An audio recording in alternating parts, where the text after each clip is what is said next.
Hello everyone and welcome to my darkroom. So today I will be doing a very beginner friendly test strip tutorial. So when I was first starting out with darkroom stuff, couldn't for the life of me figure out test strips. I was getting just all black photos.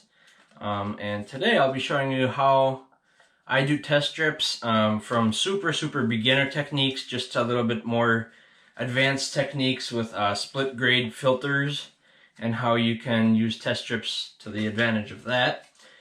Today I will mostly be printing on Foma paper just because it's the cheapest one I have around. When I run out, because I'm almost out of it, I think I'll switch to Ilford Glossy. So let's get into it.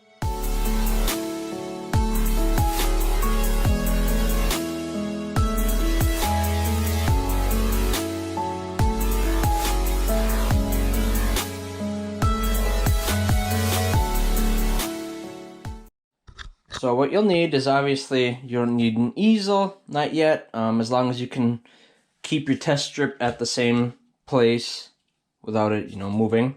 You will also need a piece of cardboard. I cut this off a box. That's all you'll need. I wouldn't recommend using paper or anything because it can bleed through, especially if it has words on the other side. So get yourself a piece of cardboard, cut it off a box, something like that. Ideally cardboard colored, black would be great, like foam board. You can use the USPS priority mailboxes too, but sometimes there's reflections off of them. Now you'll need your chemicals to process, and you'll need timer that is consistent, right? You want to be able to get, 2 or 5 seconds consistently. So I've got this darkroom timer. I use magnets so that I can have it consistent every single time. Before I got the magnets, I'd hold my finger here, twist it. Not as consistent, but you can get repeatable results that way. Ideally, you'll have the negative loaded in your enlarger and then use a focus finder. This Ilford one works pretty good for black and white stuff. I have color negatives loaded in here to make black and white prints, so not the best example, but doable. So I do apologize. It's going to be pretty dark and grainy from here on out. Hopefully you can see kind of what we're doing. But if not, just listen to what I'm saying. So first what you're going to want to do is, load your negative in the enlarger, turn your enlarger on, and get your image focused. So here, let's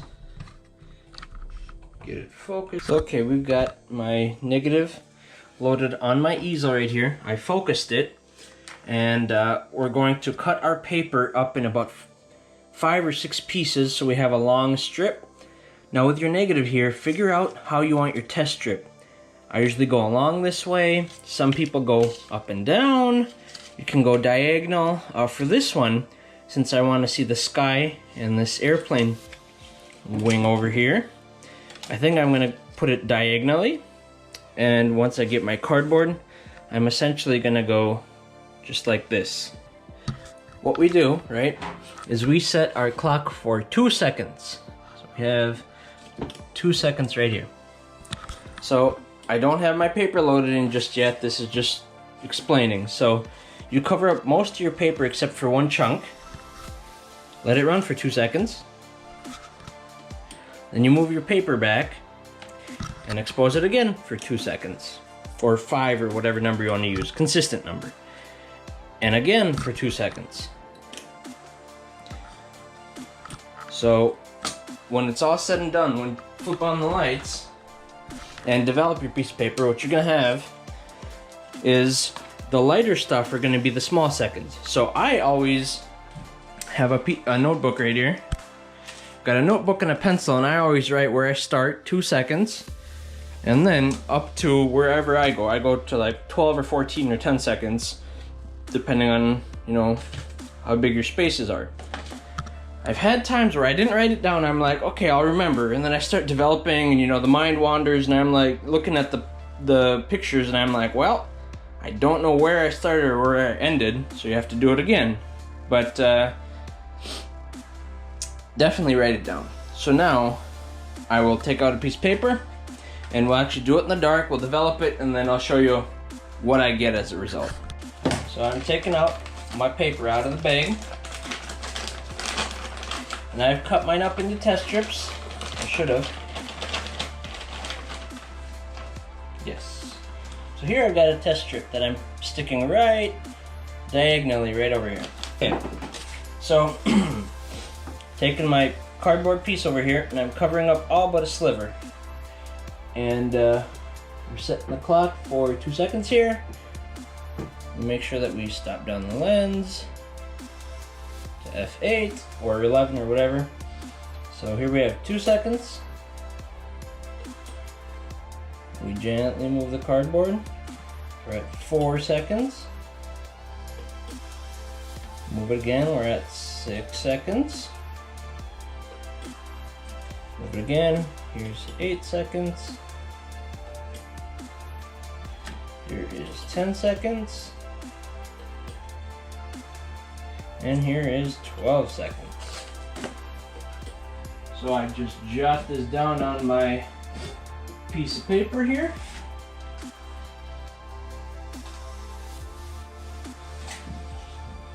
And then we take the piece of paper and throw it into our development bag. Okie dokie. So we are all done. Here is our test strip.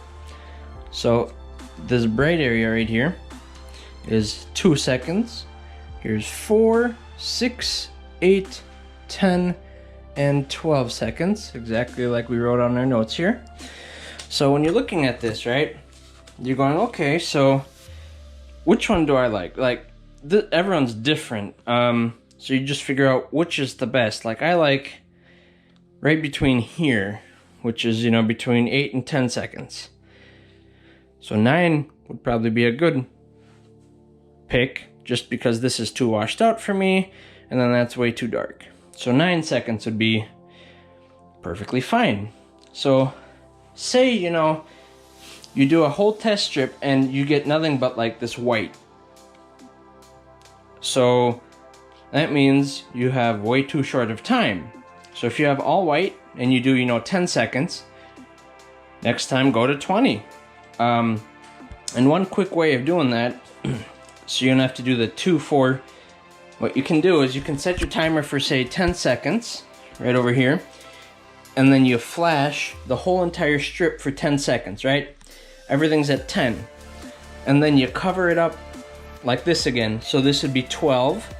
Here's 14, 16, 18, and you leave the last strip covered. So then when you go backwards, this would be 10, 12, 14, 16, 18, and 20. That took me forever to figure out. But that's if you have too short exposure times, or if you're using an ND filter so you can dodge and burn, because at 10 seconds there's not a lot to dodge and burn here. So that's just how you make a basic test strip. You can get more advanced. I stuck mine just like this so that I can have the whole wing exposed and kind of decide the time I want from there. Now this is all great and all, but I want to do a split filter print, or split grade filter print. So what that means is I've got a 2.5 grade filter in here. For this one I'm going to do a 1 filter and a 4.5 filter to bring out the highlights and the shadows. So to do that, like say we go with this 10-second print. So what you do is for the filter 1, you do 5 seconds. And then for the filter 4.5, you'd also do 5 seconds, divided equally, as a starting point, right? So for me, I always like the shadows a little darker, so I'll always do like 5 seconds on the highlights and then 6 seconds on the shadows to get those shadows a little bit darker. But I've had not the greatest success with that, because I'd do a test strip like this and then I'd guess, throw a whole sheet in here, waste the sheet because it didn't come out like I wanted it to, like, you know, this one here.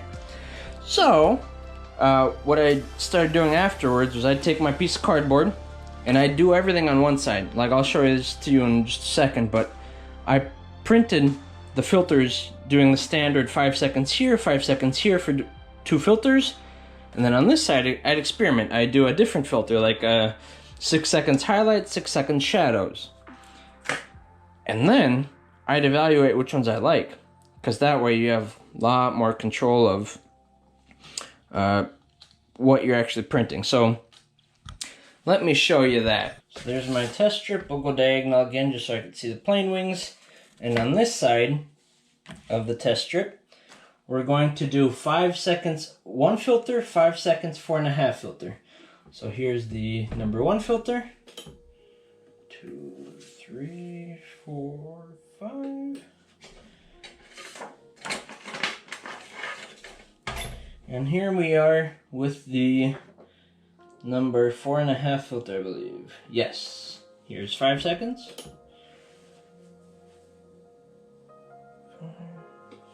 Okay, now that that's done, all I do is I take my cardboard and I flip it. Here we go. So we have the number 4.5 filter put in there, so I'm going to 7 seconds.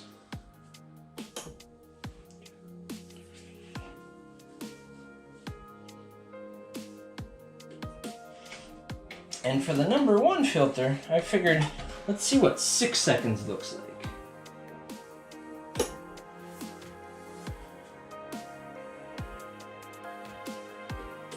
Okay, all done. Into the developer we go. Okay, so we have our test sample out of development. On the right side, we have 5 seconds filter 1, 5 seconds filter 4. And then this one was 7 seconds on the shadows, and then 5 seconds, I believe, on filter 1. And I actually like this one much more. Right over here. Because this one's much too dark for my tastes.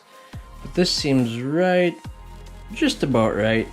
Maybe on the highlights, I'd go to 4 seconds, just so you can clean up the highlights a little bit, but the shadow looks right on. So now that we've got the test print completed, let's actually do a real print and see exactly the results we get from doing these test prints.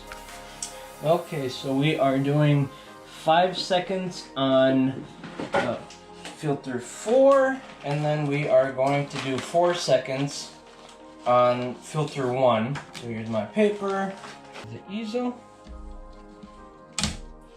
and we got 5 seconds on the clock, filter 4.5.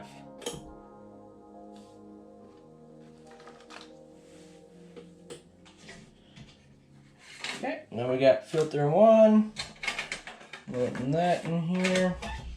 We got 4 seconds on the clock. And here we go.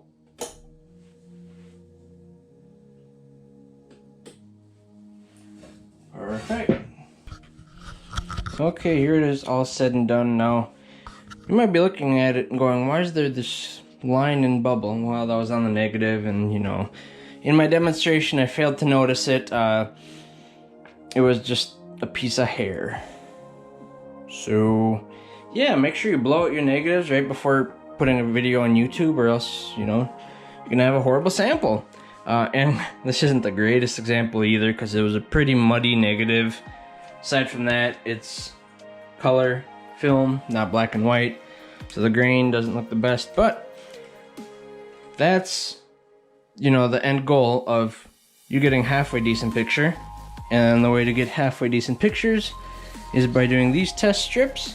So, say you get this picture, you can pretty closely figure out which setting you used. Now, I did split grade print, so it's not exactly there, but you know, this is around the area we started. And then looking at this picture, the actual final print is pretty close to what my test strips revealed, which is exactly what you want it to be. Well, those are my tips and tricks of just test strip printing stuff, because I had a huge issue with this. Couldn't figure it out, had problems after problems after problems, but I seem to have ironed them out now. Hopefully you can get prints half as decent as this, or hopefully better. See you guys in the next one.